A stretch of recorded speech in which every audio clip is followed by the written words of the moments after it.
नमस्कार, मैं हूं प्रियांशु शेखर। आप देख रहे हैं न्यूज बाइस्कोप। रातू अभी पूरा भक्तिमय माहौल हो चुका है रातू का, और यहाँ पे लगातार अभी 5 दिनों तक कथा वाचन होते रहेगा, राम कथा हो रहा है। एक अनोखा रिकॉर्ड रातू की जनता बना चुकी है, चूँकि फर्स्ट दिन ही यहाँ की जो महिलाएं हैं वो 5000 से अधिक संख्या में कलश लेकर पूरे रातू का भ्रमण किए थे और जल भराई की थी। कथा कहने के लिए उत्तराखंड से महाराज जी आए हैं। महाराज जी हम लोग बातचीत करेंगे कि उनका क्या कहना है, इस पूरे माहौल को किस तरीके से देख रहे हैं। महाराज जी, सबसे पहले आपका हमारे चैनल में स्वागत है। बहुत धन्यवाद आपके चैनल को, बहुत बहुत, क्योंकि आपने सुध ली इस कथा की।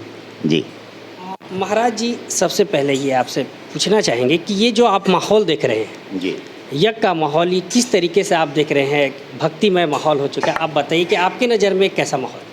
नहीं, देखिए, हमारे वेदों में, पुराणों में, उपनिषदों में, धर्मशास्त्रों में जो सनातन धर्म की मूल है वो गौ माता है।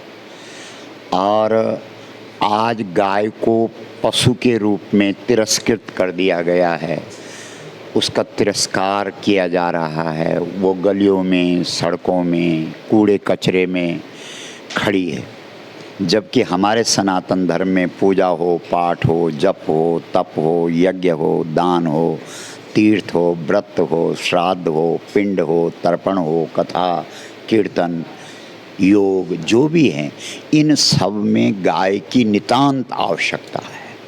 इसलिए हम राम कथा के माध्यम से गौ दर्शन अपने जो श्रोता हैं उनको करवा रहे हैं। क्योंकि हमारे यहाँ अगर आप वेद से पूछेंगे तो गाय क्या है, तो वेदों की माता गाय है, गायत्री गाय है।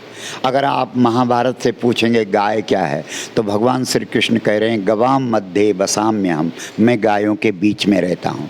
अगर आप रामायण से पूछेंगे कि गाय क्या है, तो रामायण की कथा जो है वो राम अयन, राम का घर, और जो घर होता है वो स्त्री से होता है, पुरुष से नहीं होता। तो राम की पत्नी जानकी जी हैं, सीता जी हैं। इसका मतलब रामायण की कथा सीता की कथा है। और सीता किसकी बेटी है? किसी माँ के पेट से पैदा नहीं हुई है। सीता तो धरती से निकली है। और धरती, हमारे वेद पुराण कहते हैं कि धरती जब जब प्रकट होती है तब गाय के रूप में प्रकट होती है। तो जब आप गहराई से देखेंगे तो सीता कौन है? गाय है। तो इसका मतलब है रामायण की कथा गौ कथा है।